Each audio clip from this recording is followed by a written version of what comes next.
Здравейте, момичета! Може ли да се представите? На колко сте години? Откъде сте? Христина Кирилова от София на 20 години. Анастасия Христова от София също на 25. Добре, момичета, това вашия пръв път ли беше в Щатите? Да. Да, за първи път ми беше. А бихте ли искали да се върнете отново? Да, другата година отиваме заедно пак. Добре, чудесно. Значи сте имали възможността да заминете заедно като приятелки? Били сте групичка? Да, бяхме 3 момичета, и обаче само ние двете заминахме и там се запознахме с още 2 момичета. Беше много забавно, много хубаво си изкарахме. Добре, значи сте намерили приятели? Да. А как ви се сториха американците? Сред тях успяхте ли да срещнете приятели? Сред американците не. Срещахме бразилци много и много българи. Аз по-скоро останах с негативни чувства към американците, ама Защо? може и да има помощ. Може да си променим мнението тази година. Да, възможно. Добре, чудесно. Ще заминете, ще видите. Ще пробваме. А какво работихте? Къде? Каква беше вашата позиция?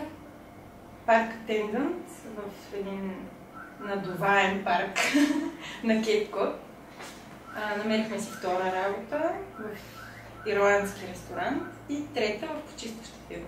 Доста сте поработили. Да, бяхме заедно навсякъде, ни взеха по едно и също време, си бяхме колежки. Добре, това наистина е чудесно. Как успяхте да намерите втора и трета работа? Това е въпрос пред много студенти, притесняват се дали ще могат. Споделете вашия опит. Имайки преди, че ние грам не знаехме английски. Изобщо и все още не знаеме. За едната работа ни помогна човек от вашата фирма, Боян. Третата си я намерихме абсолютно сами. Да, смисъл не чрез интернет, ами ходихме по главната улица, общо взето, и постоянно проверявахме. То беше средата на сезона и на повечето места не искаха да ни вземат, защото вече си имат хора. Обаче, кога беше 1 септември, мисля, че беше, започнахме за един месец, работихме постоянно там. Беше много добре, всичко си беше наред.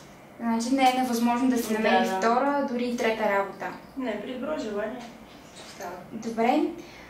Нещо друго интересно да ви питам. Може ли да разкажете някаква случка, която сте запомнили там, нещо, което най-силно ви е направило впечатление, позитивно? Кажи за Ниагара. Като всеки, който отише в Щатите, искахме да разгледаме Ню Йорк, Бостън. Имах невероятната възможност да отида до Ниагара. Изненадахме, на мен това ми беше неща. Също заради това заминах за Щатите, да видя Ниагара. Тя, с още един българин, който се запознахме там, ме заведоха на Ниагарския водопад, без изобщо да знам. Просто ми затворих си очите, така вървях, отворих книги и беше много емоционален момент за мен. Това е много вълнуващо. Браво на вас, момичета.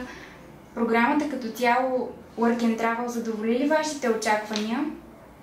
Като средства или като... Като всичко, като средства, като пътувания, като запознанства там.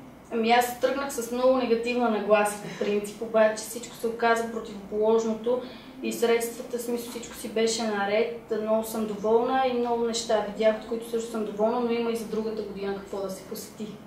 Добре, пожелавам ви успех. Какво бихте казали за нашите бъдещи студенти, които искат да заминат с LISP България по програмата Work and Travel, като съвет към тях? Аз бих им казала, че трябва да опитат. Със сигурност няма да видят това, което ще очакват. Поне аз очаквах едни неща, съвсем други се случиха, но си заслужава. Наистина си заслужава. Да, така не само свързано с работа, с пари, така, като преживяване, като неща, които виждаш, съвсем друга култура, съвсем други хора, съвсем друг начин на живот. Има какво да се види. Да. Същото им пожелавам. Добре, много ви благодаря. Пожелавам ви успех. Благодаря.